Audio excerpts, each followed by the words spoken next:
Hello नमस्कार। आइए आज बात करते हैं फिर से एकलव्य जैसे धनुर्धर के बारे में। एकलव्य के सात रहस्य जिन्हें जानकर आप चौंक जाएंगे। क्या है वो रहस्य? क्या आप जानते हैं? अगर जानते हैं तो कमेंट बॉक्स में मुझे ज़रूर बताइएगा। चलिए बात करते हैं एकलव्य के बारे में। प्राचीन काल में प्राचीन भारत में हजारों धनुर्धरों में सर्वश्रेष्ठ कौन था, यह तय करना मुश्किल है। उन्हीं धनुर्धरों में से एक था एकलव्य। एकलव्य को कुछ लोग शिकारी का पुत्र कहते हैं और कुछ लोग भील का पुत्र।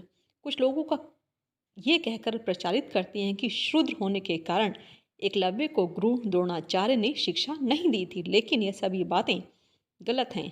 कौन थे एकलव्य?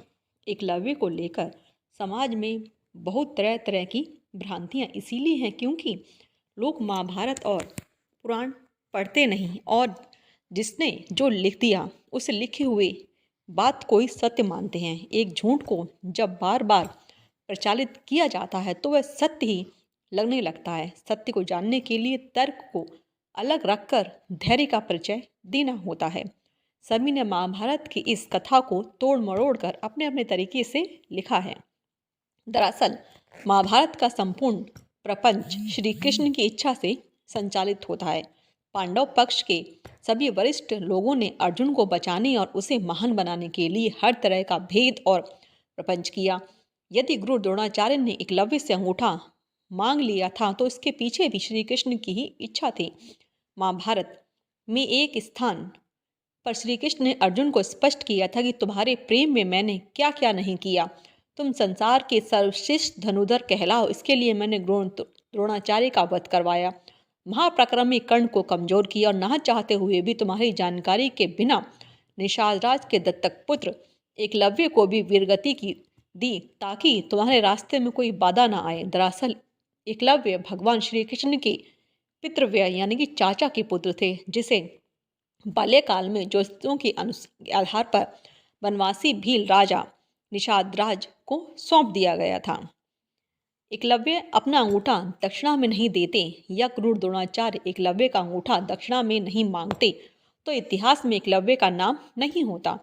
एकलव्य को इस बात का कभी दुख नहीं हुआ कि मैंने गुरु द्रोणाचार्य ने उनसे अंगूठा मांग लिया। द्रोणाचार्य भी एक ऋषि थे। वे भली भांति जानते थे कि उन्हें क्या करना है। वे भीष्म पितामह और अर्जुन को दिए हुए वचन से बंधे थे। गुरु द्रोणाचार्य के समक्ष धर्म संकट उत्पन्न हो गया था। द्रोण का वचन, उन्होंने भीष्म पितामह को वचन दिया था कि वे कौरव वंश के राजकुमारों को ही शिक्षा देंगे और अर्जुन को वचन दिया था कि मैं तुमसे बड़ा कोई धनुर्धर नहीं होगा। गुरु द्रोणाचार्य ये नहीं कहा था कि मैंने किसी शूद्र को शिक्षा नहीं देने का वचन दिया था, लेकिन इस घटना को कुछ लोगों के समूह ने गलत अर्थों में लिया है और अर्थ को बढ़ा चढ़ाकर प्रस्तुत करके समाज में विभाजन किया। इस सामाजिक विभाजन को हवा देने वाले संगठन भी कौन हैं, ये सब जानते हैं। द्रोणाचार्य ने जिस अर्जुन को महान सिद्ध करने के लिए एकलव्य का अंगूठा कटवा दिया था, उसी अर्जुन के खिलाफ उन्हें युद्ध लड़ना पड़ा और उसी अर्जुन के पुत्र की हत्या का कारण भी वे ही बने थे और उसी अर्जुन के साले के हाथों उनकी मृत्यु को प्राप्त हुए थे। द्रोणाचार्य के चरित्र को समझना अत्यंत कठिन है। एक राजा के पुत्र थे एकलव्य। महान काल में प्रयागराज इलाहाबाद के तटवर्ती प्रदेश में सुदूर तक फैले श्रृंगवेश्वरपुर राज्य निषाद राज हिरण्य धनु का था। गंगा के तट पर अवस्थित ऋग्वेश्वर उनकी सदृढ़ राजधानी थी। एक मान्यता के अनुसार वे श्री कृष्ण के चाचा का पुत्र था, जिससे उन्होंने निषाद जाति के राजा को सौंप दिया था। उस समय ऋग्वेर पूर्व राज्य की शक्ति मगध, हस्तिनापुर, मथुरा, चेंदी और चंदेरी आदि बड़े राज्यों के समान ही थी। निषाद राज हिरण्यधनु और उनके सेनापति गिरिवीर की वीरता विख्यात थी। राजा राज्य का संचालन अमात्य परिषद की सहायता से करता था। द्रोण भक्त एकलव्य निषाद राज हिरण्यधनु के पुत्र थे। उनकी माता का नाम रानी सुलेखा था। उल्लेखनीय है कि निषाद नामक एक जाति आज भी भारत में निवास करती है। एकलव्य ना तो भील थे और ना ही आदिवासी, वे निषाद जाति के थे। इस बात का खुलासा कई जगह किया भी गया है। महाभारत लिखने वाले वेद व्यास किसी ब्राह्मण क्षत्रिय जाति से नहीं थे, वे भी निषाद जाति से ही थे, जिन्हें आजकल सबसे पिछड़ा वर्ग माना जाता है। महाभारत के आदि पर्व में एकलव्य की कथा आती है।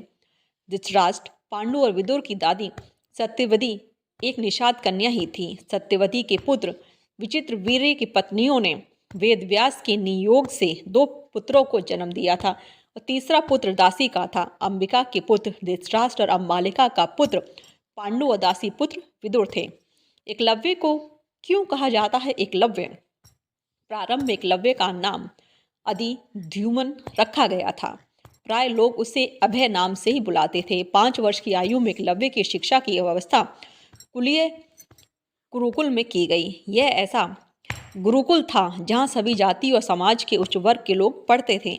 एकलव्य का जिस तरह का चित्रण किया जाता है वह उस तरह के नहीं थे। वे एक राजपुत्र थे और उनके पिता की कौरवों की राज्य में प्रतिष्ठा थी। बाल्यपन से ही अस्त्र विद्या में बालक की लगन और एक निष्ठा को देखते हुए गुरु ने बालक का नाम एकलव्य रख दिया था। एकलव्य के युवा होने पर उसका विवाह हिरण्यधनु ने अपने एक निषाद मित्र की कन्या सुनीता से करा दिया।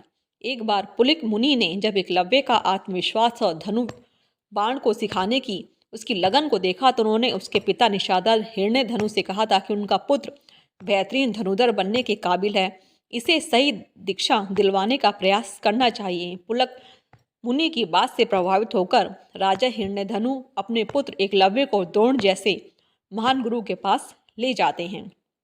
एकलव्य द्रोण संवाद। उस समय धनु विद्या में गुरु द्रोण की ख्याति थी।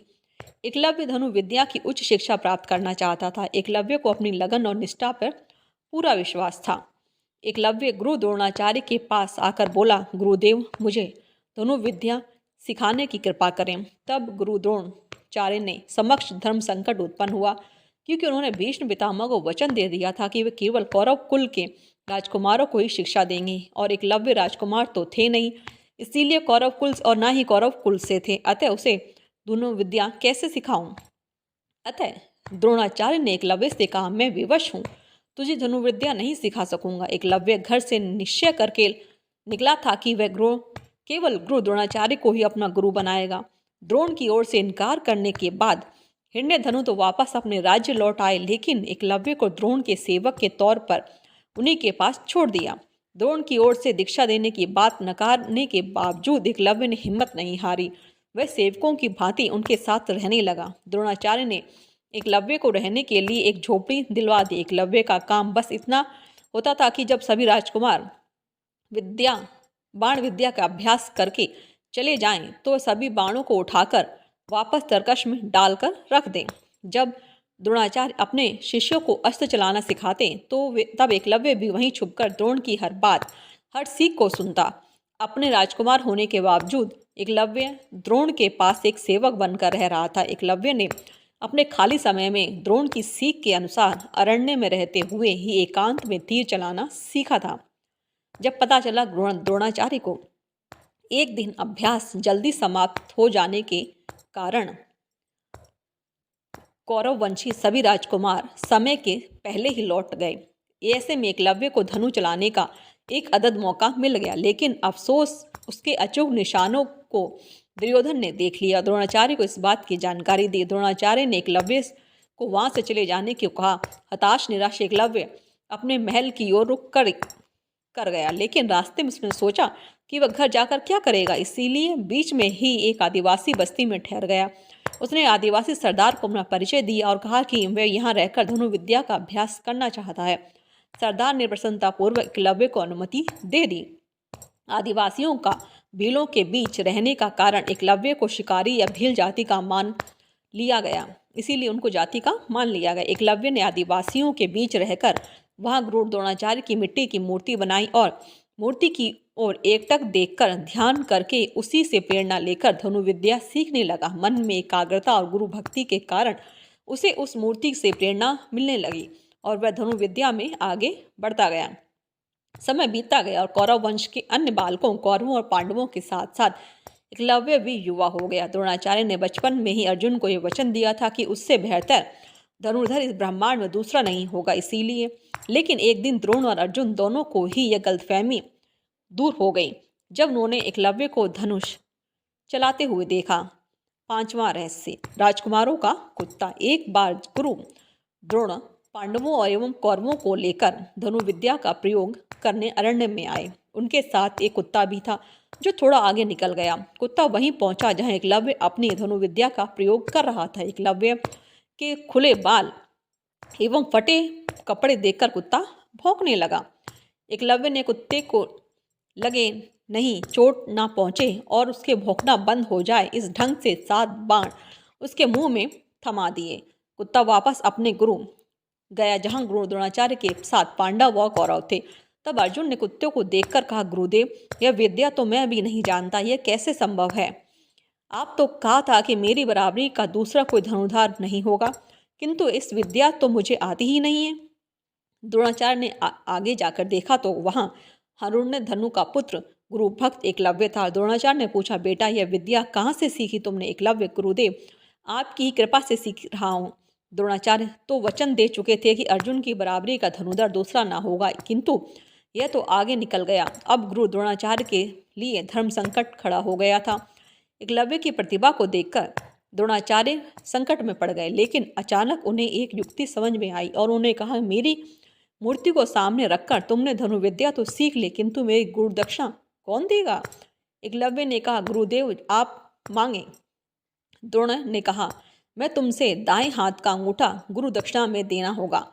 उन्होंने एकलव्य से गुरु दक्षिणा में उसके दाएं हाथ का अंगूठा इसीलिए मांगा ताकि एकलव्य कभी धनुष चला ना पाए। एकलव्य ने एक पल भी विचार किए बिना अपने दाएं हाथ का अंगूठा काटकर गुरुदेव के चरणों में अर्पण कर दिया। धन्य है एकलव्य जो गुरु मूर्ति की प्रेरणा पाकर धनुर्विद्या में सफल हुआ और गुरु दक्षिणा देकर दुनिया को अपने साहस, त्याग और समर्पण का परिचय दिया। आज भी ऐसे साहसी धनुर्धर एकलव्य को उसकी गुरु निष्ठा और गुरु भक्ति के लिए याद किया जाता है। इस संवाद को इस तरह समझे, एकलव्य द्रोणाचार्य संवाद। द्रोणाचार्य किसके शिष्य हो? एकलव्य, गुरु द्रोण का। द्रोणाचार्य, किंतु मैंने तो तुम्हें शिक्षा नहीं दी। एकलव्य, किंतु मैंने तो आप ही को गुरु माना है। द्रोणाचार्य, किसके पुत्र हो? एकलव्य, निषाद राज भिल राजा का।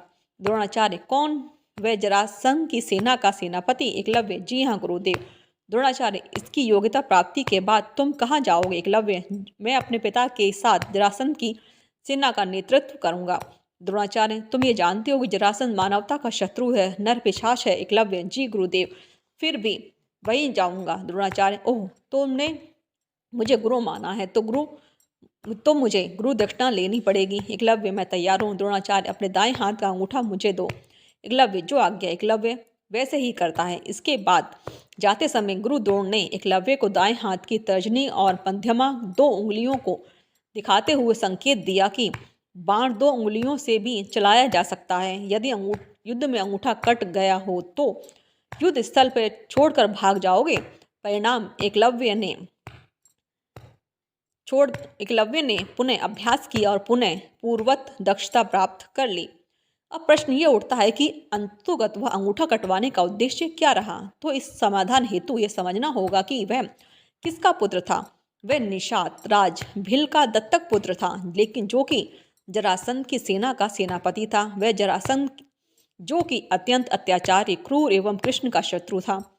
उसने अपने बल से आसपास के कई राज्यों को बंदी बना लिया था। ऐसे में उसकी क्षमता के वृद्धि होने का अर्थ था कि मानव जाति के लिए संकट को बढ़ाना। इसीलिए उसका अंगूठा कटवाया। अर्जुन ने युद्ध में दिव्यास्त्रों का प्रयोग न करने का संकल्प लिया। ऐसे में उससे कुरुक्षेत्र में लौकिक शस्त्रों में अर्जुन से अधिक ज्ञाता व सामर्थ्यशील भगवान श्री कृष्ण थे और दूसरे थे एकलव्य। एकलव्य अपने गुरु द्रोणाचार्य के प्रति क्रोध का भाव रखते हुए कौरवों के पक्ष में लड़ा, जबकि वह जिस सेना का सेनापति बन सकता था वह थी जरासंध के पुत्र की सेना जो कि पांडवों की ओर से लड़ रहा था। इसीलिए युद्ध प्रारंभ होने से पूर्व योगीराज श्री कृष्ण ने उसे युद्ध के लिए चुनौती दी और उसे वीरगति प्रदान की। छठा रहस्य, आधुनिक तीरंदाजी के जनक कुमार एकलव्य अंगूठा बलिदान करने के बाद पिता हिरण्यधनु के पास चला जाता है। एकलव्य अपने साधनापूर्ण कौशल से के बिना अंगूठे के धनुर्विद्या में पुनः दक्षता प्राप्त कर लेता है। आज के युग में आयोजित होने वाली सभी तीरंदाजी प्रतियोगिताओं में अंगूठे का प्रयोग नहीं होता। अतः एकलव्य को आधुनिक तीरंदाजी का जनक कहना उचित होगा। पिता की मृत्यु के बाद एकलव्य ऋग्वेश्वर राज्य का शासक बन गया और आमत्य परिषद की मंत्रणा से वह न केवल अपने राज्य का संचालन करता है बल्कि निषाद जाति के लोगों की एक सशक्त सेना और नौसेना संगठित करता है और अपने राज्य की सीमाओं का विस्तार भी करता है। 7वां रहस्य, यादव सेना को हराया था एकलव्य ने। एकलव्य अपनी विस्तारवादी सोच के चलते जरासंध से जा मिला था। जरासंध की सेना की तरफ से उसने मथुरा पर आक्रमण करके यादव की सेना का लगभग सफाया ही कर दिया था। इसका उल्लेख विष्णु पुराण और हरिवंश पुराण में मिलता है। यादव सेना का सफाया होने के बाद यह सूचना श्री कृष्ण के पास पहुंचती है तो वे भी एकलव्य को देखने का उत्सुक हो जाते हैं। दाहिने हाथ में महज 4 उंगलियों के सहारे धनु बाण चलाते हुए एकलव्य को देखकर वे समझ जाते हैं कि यह पांडवों और उसकी सेना के लिए खतरनाक साबित हो सकता है। तब श्री कृष्ण का एकलव्य से युद्ध होता है और इस युद्ध में एकलव्य वीरगति को प्राप्त होता है। एकलव्य की वीरगति को प्राप्त होने के बाद उसका पुत्र केतुमान सिंहासन पर बैठता है। वह अपने कौरवों की सेना की ओर से पांडवों के खिलाफ लड़ता है। महाभारत युद्ध में वह भीम के हाथों से मारा जाता है। ये जानकारी आपको कैसी लगी कमेंट बॉक्स में ज़रूर बताएं।